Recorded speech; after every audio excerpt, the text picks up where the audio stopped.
Bismillahirrahmanirrahim. Assalamualaikum warahmatullahi wabarakatuh. Pada pertemuan kali ini, saya akan membahas materi tentang bagaimana cara membuat sebuah instrumen penilaian dan juga bisa merupakan sebuah instrumen evaluasi, baik itu dalam kegiatan pembelajaran maupun di dalam kegiatan penelitian. Caranya bagaimana? Pada kesempatan kali ini, saya akan menggunakan yang namanya Google Form ya untuk membuat instrumen sebagaimana dimaksud. Pertama kita tentu saja buka Google Form ya seperti ini. Setelah dibuka ya, maka kita langsung saja di atas menulis Google Formulir lalu enter. Setelah keluar tulisan Google Formulir login ya, Anda tinggal klik saja, maka kita langsung sudah masuk di bagian Google Formulir tersebut. Bapak Ibu atau saudara-saudari sekalian, jika nanti Anda bekerja atau mengerjakan Google Formulir ini, ya, maka nanti datanya akan tersimpan di Google Drive. Jadi nanti tinggal sign in saja atau masuk saja ke Google Drive, maka cari judul dari formulir ini, maka Anda akan menemukannya. Kali ini instrumen penilaiannya berupa pilihan ganda. Contohnya seperti itu. Anggap saja ini mata kuliah atau mata pelajaran pengembangan evaluasi. Terus di bawahnya Bapak Ibu bisa menulis isilah atau ya, pilihlah jawaban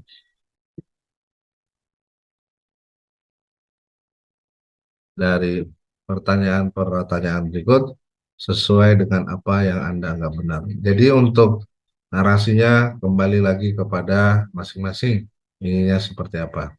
Nah, untuk pertanyaannya ya di bagian yang di bawah dashboard atas ini, Bapak Ibu silakan isikan identitas. Misalnya nama peserta ya. Di nama peserta itu pilihannya jawaban singkat. Atau kalau ingin opsi yang lain tinggal klik saja apa itu paragraf ya jawabannya panjang, pilihan ganda atau kotak centang, checklist ya dan lain sebagainya.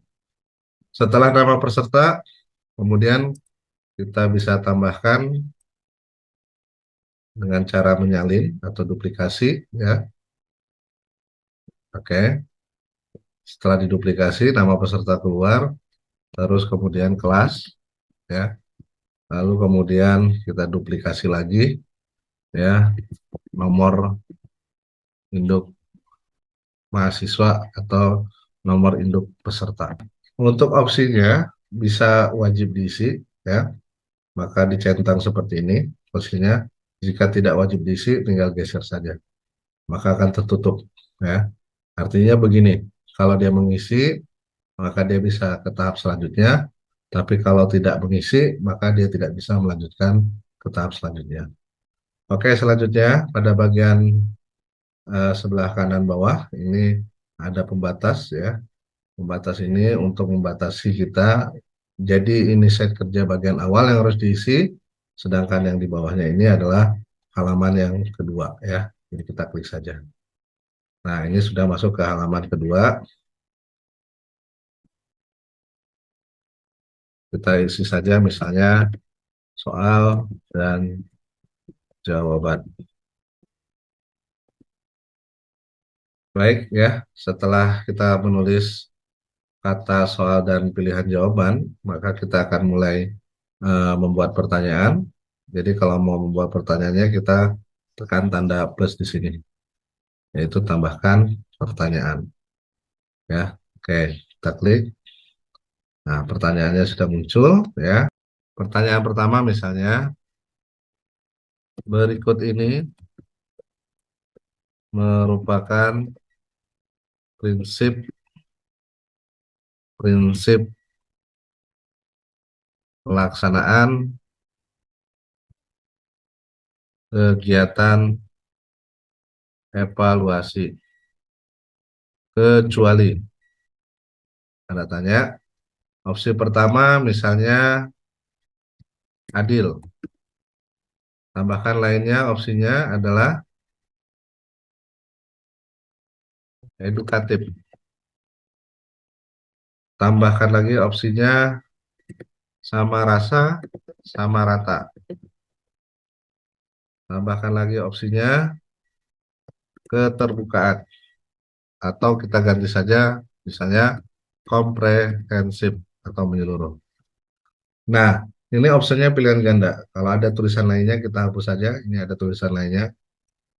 Oke, ya. Ini soal pilihan ganda.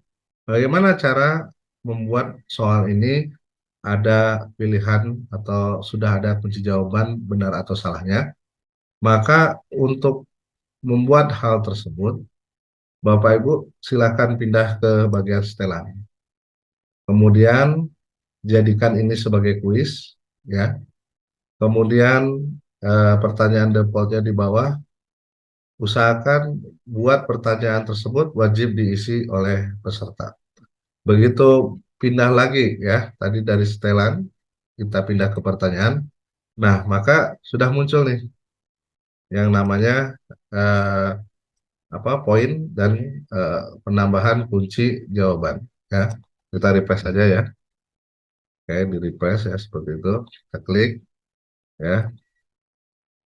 Nah, ini kan muncul nih kunci jawaban. Jadi tinggal Bapak Ibu klik kunci jawaban.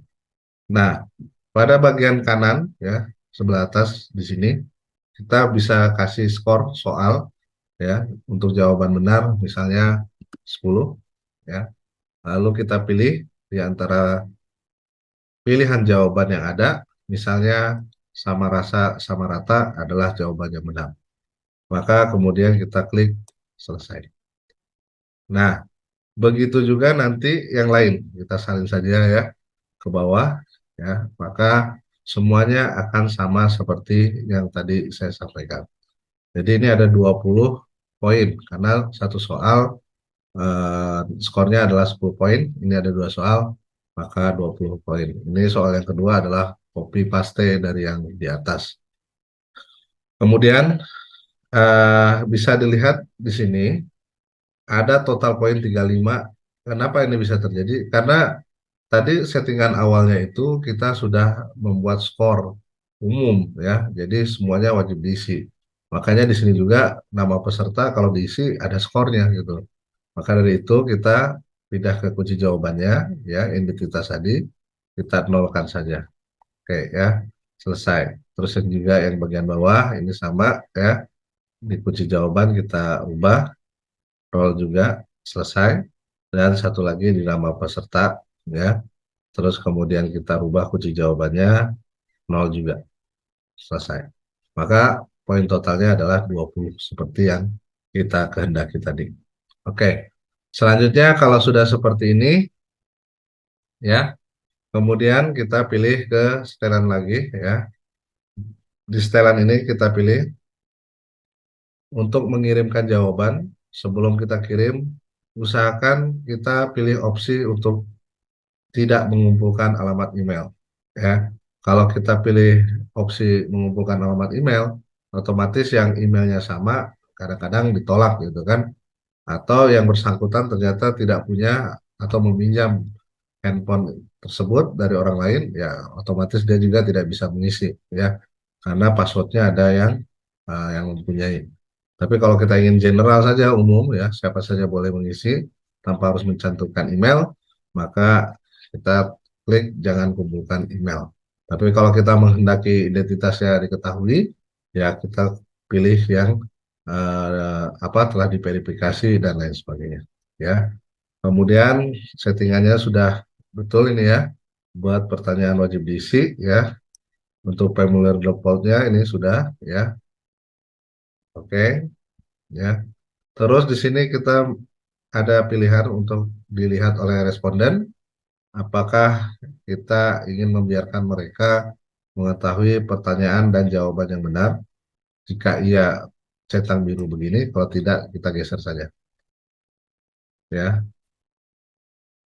Terus kemudian, apakah kita ingin peserta atau responden atau informan ataupun peserta didik ya ingin mengetahui hasil dari selesainya ujian tersebut skornya langsung tampil, maka kalau ingin mereka langsung bisa melihat skornya, langsung saja rubah ke posisi seperti ini.